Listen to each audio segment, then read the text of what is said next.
어제 말씀을 통해서 변화산 사건을 우리가 함께 살펴보았습니다. 사실 그 영광이 가득했던 그산 위에서 제자들에게 들려주셨던 말씀이 사뭇 인상 깊습니다. 예수님의 정체를 하나님께서 말씀해 주시는 장면이 거기에 나와 있잖아요. 근데 사실 이 예수님의 정체가 예수님이 처음 세례를 받으실 때, 세례 요한에게 세례를 받으실 때는 제자들이 그 장소에 없었거든요. 이 예수님 세례 받으실 때 하나님이 똑같은 말씀, 이는 내 사랑하는 아들이니 그의 말을 들으라. 이 말씀을 제자들이 듣지 못했기 때문에 변화산에서 제자들에게 이 말씀을 들려주셨던 것 같습니다. 그런데 제자들은 여전히 예수님이 누구신지 충분히 알지 못하고 있었다는 것을 알려주는 것이죠. 이 말씀을 통해서. 하나님은 나의 아들의 말을 들어야 되는데 그 말을 듣지 못하고 있다. 그것을 말씀하고 계시는 것입니다.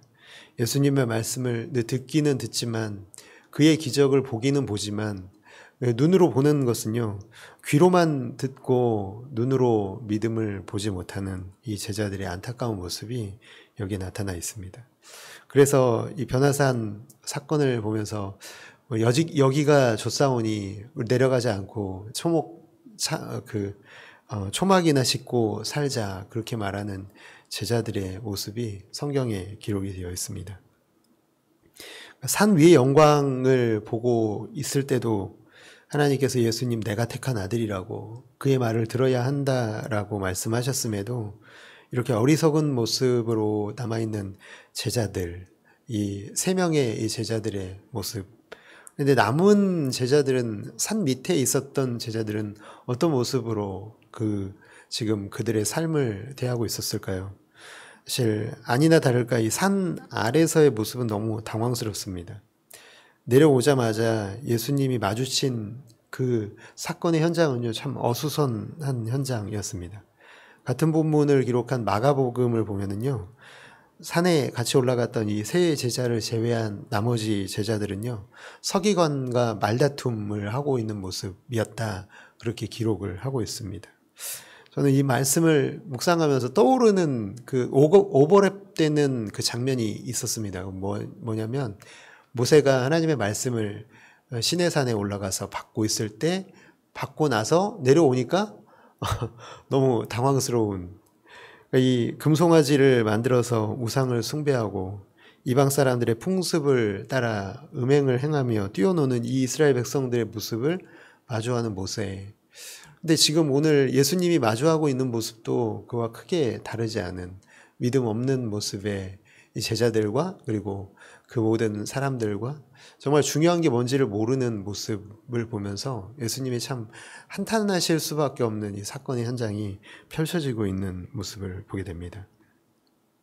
근데 그 주변에는요, 아들을 고쳐주시기를 원하는 한 아버지의 이 다급한 외침이 있습니다.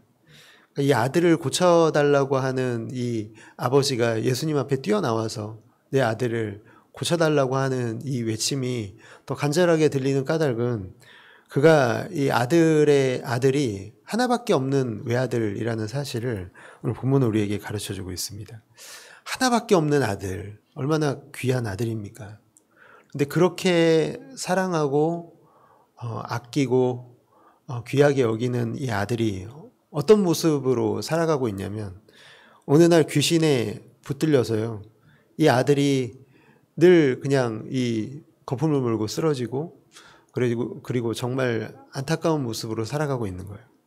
근데 이게 이제 귀신이 어떤 모습으로 아들을 공격하냐면, 아들을 죽이기 위해서 불 속에도 뛰어들어가게 하고 물에 빠뜨려서 죽을 뻔하게 하기도 합니다. 이게 마가복음, 같은 본문을 기록한 이 마가복음 9장에도 똑같이 기록이 되어 있는데요. 여기 보면은 이 아버지가 이 아들을 발견했기에 망정이지, 불에 뛰어들어가고 물에 뛰어들어가는 아들을 이 아버지가 구해낸 게 얼마나 많을까 생각을 해보게 됩니다. 항상 눈을 떼지 못하고 아들을 지켜봤을 거예요. 그렇지만 귀신이 왜 귀신입니까? 정말 이 아버지가 지켜보지 못하는 그 순간도 얼마나 많겠습니까? 그 순간에 또 아들을 죽이려고 하는, 정말 눈만 뗐다 하면은 이 아들을 죽이려고 하는 이 귀신의 이 모습이 얼마나 이 아버지의 마음을 아프겠을까 생각을 해보게 됩니다. 근데 사실 이 아버지가요, 예수님 앞에 나올 때는 예수님을 믿는 믿음이 없었음을 성경은 말씀하고 있습니다. 어쩌면 아들을 예수님 앞에 데려온 것은 그러니까 모든 걸 다 해보고 체념하는 마음으로 마지막 희망을 걸고 지푸라기 하나 잡는 심정으로 나왔던 것 같습니다.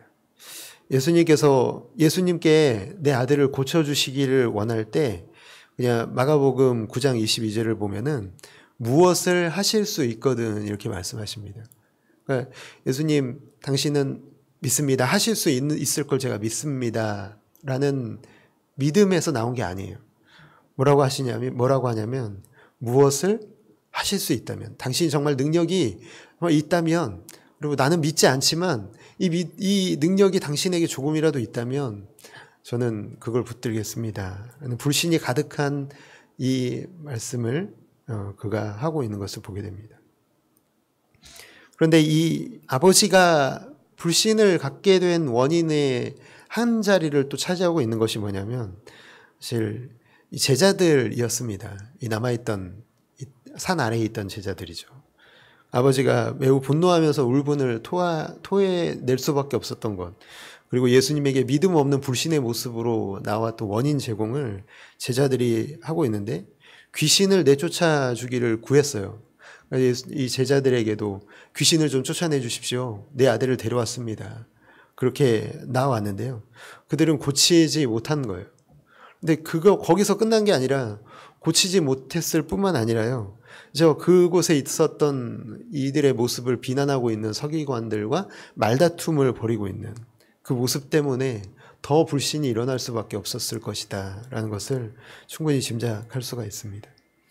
예수님께서 이 난장판을 보시면서 한탄하듯이 하시는 말씀이 9장 41절이죠. 누가복음 9장 41절을 보니까 예수께서 대답하여 이르시되 믿음이 없고 패역한 세대여 내가 얼마나 너희와 함께 있으며 너희에게 참으리요 이렇게 말씀하고 있습니다. 믿음이 없고 패역한 세대여, 이것을 세번역 성경으로 보니까 믿음이 없고 삐뚤어진 세대여 이렇게 나와 있습니다. 믿음이 없는 것 그리고 삐뚤어진 세대. 근데 가만히 살펴보면요, 믿음이 없기 때문에 삐뚤어진 세대라고 할 수가 있는 것이죠. 참 이 말씀을 묵상하면서 제 마음을 되게 아프게 찔러 오더라고요. 믿음이 없으면 삐뚤어질 수밖에 없구나. 믿음이 없기 때문에 하나님을 기쁘시게 하지 못하는 것처럼요. 믿음이 없기 때문에 하나님께서 정말 원하시는 모습으로 세상을 살아가는 게 아니라 하나님을 알지도 못하고 하나님의 능력도 나타내지 못하는 세대로 살아갈 수밖에 없는 우리의 모습. 이 시대를 사는 우리에게도 똑같이 말씀하고 계신 것 같아요. 너희는 믿음이 없다.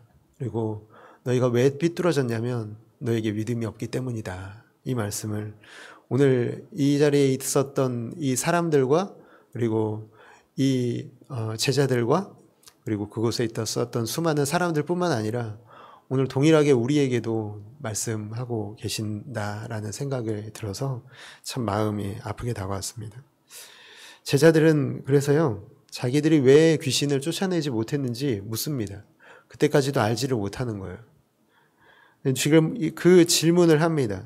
마가복음 9장 29절에 보면은요, 이 제자들이 그렇게 28절에 물어보고요, 29절에 주님이 대답해 주시는데 뭐라고 되어 있냐면 이르시되 기도 외에 다른 것으로는 이런 종류가 나갈 수 없느니라. 그렇게 말씀하십니다. 그러니까 이 말은 무슨 말이냐면 29절의 말씀은 제자들이 기도를 한 겁니까? 안 한 겁니까? 기도하지 않았다는 겁니다. 그런데 정말 그럴까요? 그곳에 있었던 제자들이 기도하지 않았을까요? 아니요. 여러분 기도했겠죠. 그런데 왜 주님은 제자들이 기도하지 않았기 때문에 이런 능력이 나가지 않았다고 말씀하신 것일까요? 여러분 오늘 말씀을 묵상하면서요, 이것에 대해서 묵상하면서 뭐가 문제였을까 생각을 해봤습니다. 기도를 하기는 했는데 문제가 뭐냐면 믿음이 없는 기도를 드렸다는 것이죠. 믿음 없는 기도가 여러분 능력이 나타날 수 있을까요? 믿지 않고 기도는 할 수 있어요. 그러나 믿지 않고 하는 기도는 능력이 없습니다. 여러분 믿고 하는 기도만이 능력이 나타나는 줄로 믿습니다. 예수님은 못 고칠 병이 없으시고 해결하지 못할 문제가 없으시다. 예수님은 하나님의 아들이시고 그분은 우리의 구주시다. 이 세상의 모든 문제를 해결하실 능력을 갖고 계신 분이다 라는 믿음을 가지고 그 믿음이 있고 기도를 했다면 주님이 이렇게 말씀하실 이유가 없었겠죠.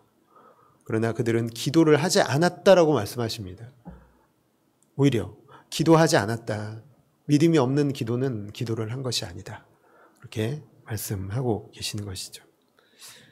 정말 이 사실을 믿는다면요. 예수님 못 고칠 병이 없으시다고 해결하지 못할 문제가 없으시다는 사실을 믿고 믿는다면 그럼 기도하지 않을까요?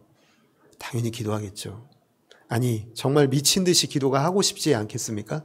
왜냐하면 이 믿기만 하면 해결될 거라는 것을 믿는데 어떻게 기도하지 않을 수가 있어요.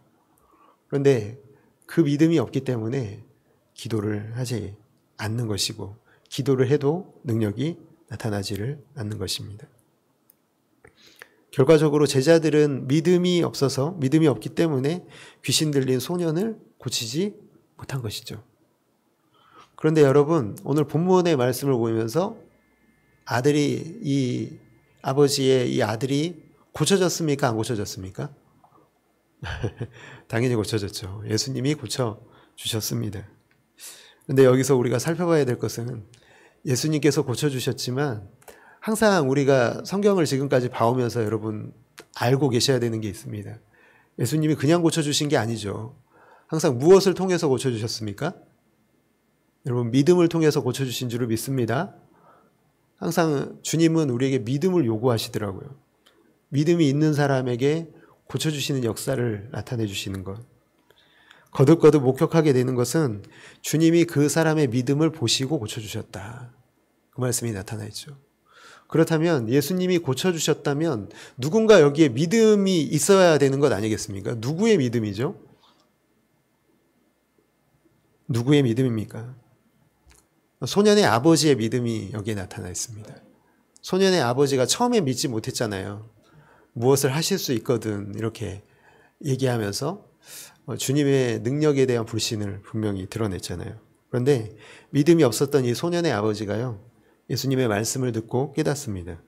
마가복음 9장 24절의 말씀 같이 한번 읽어볼까요? 시작. 곧 그 아이의 아버지가 소리를 질러 이르되 내가 믿나이다. 나의 믿음 없는 것을 도와주소서 하더라. 아멘. 나는 믿음 없습니다. 나는 믿음 없습니다. 그러니 믿을 수 있도록 도와주십시오. 아이의 아버지가 이렇게 요청했다는 거예요. 주님, 저에게 믿음 없는 거 아시죠? 그러나 저의 믿음 없음을 도와주십시오. 믿게 해주십시오. 이렇게 구했습니다. 사실 오늘 본문의 말씀을 이렇게 묵상하면서 사실 귀신 들린 사람에 대한 이야기가 이렇게 계속 나올 필요가 있을까? 그냥 군대 귀신 들린 사람 쫓아내 주시는 걸로 그냥 충분하잖아요. 성경이라는 이 정말 한정된 이 지면 안에서 비슷한 사건을 2번 기록할 필요가 있나? 저는 성경의 저자들도 분명히 그런 부분 고민했을 거라고 생각이 들거든요. 그런데 왜 비슷하지만 다른 사건을 굳이 기록했을까? 그 외에도 기록되지 않은 수많은 사건들을 거르고 걸러서 가장 중요하다고 생각하는 것들을 기록했을 텐데 여기에는 어떤 이유가 있는 것일까? 이 사건을 기록한 저자들이 보여주고 싶은 게 뭘까? 여러분 그것은 믿음의 이야기를 들려주고 싶었던 것이라고 생각합니다. 믿음이 없어서 패역한 세대에 대한 말씀, 그것을 들려주고 싶었던 것 같아요. 저는 예수님이 정말 이 말씀을 하시면서 그런 마음을 드셨지 않았을까? 왜냐하면 이제 이제 44절과 45절에도 예수님의 십자가에 대해서 말씀하시거든요. 내가 이제 가야 될 곳은 십자가야. 내가 십자가에 못 박혀 죽을 거야. 계속해서 십자가에 대해서 말씀하시는데 제자들의 믿음은 여전히 거기에 머물러 있는 모습을 보면서 너무 안타까운 거죠. 너무 안타까운 거예요. 믿음이 있어야 되는데 믿음이 없어서 패역한 세대로 남아있는, 정말 이 자녀를 바라보는 이 아버지의 마음, 그리고 제자들을 바라보는 이 안타까운 마음이 예수님의 마음에 있었기 때문에 이렇게 한탄하는 말씀으로 나타내지 않았을까요? 믿음이 없는 삐뚤어진 마음으로는 기도할 수가 없고, 능력이 없는 기도는 얼마나 비극인지를 오늘 우리에게 말씀하고 계시는 것. 능력 없는 기도를 통해서 이 세대가 삐뚤어질 수밖에 없는 그런 세대 속에서 우리는 그것을 나타내야 되는데, 나타내지 못하는 사람들에 대한, 그리고 자녀들에 대한, 성도들에 대한 이 아버지 하나님의, 그리고 예수님의 안타까운 마음이 여기에 기록되어 있기 때문에 오늘 이 말씀을 기록하지 않았을까 생각을 해봅니다. 그렇게 여러분, 이 소년의 아버지의 외침이 우리에게 참 많이 여운이 남는 것 같아요. 다시 한번 오늘 우리가 기억해야 될 것은, 우리에게 믿음이 없어도 주여 내가 믿습니다. 나의 믿음 없는 것을 도와주소서. 오늘 이 기도가 저와 여러분의 입술에 계속해서 머물게 되기를 주님의 이름으로 축복합니다. 우리도 세상 가운데 살아갈 때 이렇게 외칠 수 있었으면 좋겠어요. 사실 우리가 늘 믿음이 충만한 건 아니잖아요. 우리의 믿음이 연약해질 때가 훨씬 더 많잖아요. 우리는 늘 분노하기 쉽고 늘 믿음을 의지하기보다는 그냥 내 기분과 감정에 따라서 판단하고 행동할 때가 더 많잖아요. 근데 그 모든 모습이 삐뚤어진 세대일 수밖에 없는 모습은 사실 우리가 믿음이 없기 때문임을 주님은 오늘 우리에게 이 말씀을 통해서 들려주고 계시는 것입니다. 이 고백이 여러분, 저와 여러분의 삶 속에서 외쳐질 수 있기를 간절히 소원합니다. 원하기는 이렇게 우리가 삶 속에서 정말 저의 믿음 없음을 불쌍히 여겨 주시옵소서라고 구할 때, 정말 우리에게 주님이 믿음을 주셔서 믿음의 영역이 넓어짐으로 어두운 세상을 조금씩 밝히는 빛의 자녀로 쓰임받는 아름답고 귀한 성도 여러분들 모두가 되시기를 주님의 이름으로 축복합니다. 우리 함께 이 시간에 들은 말씀 위해서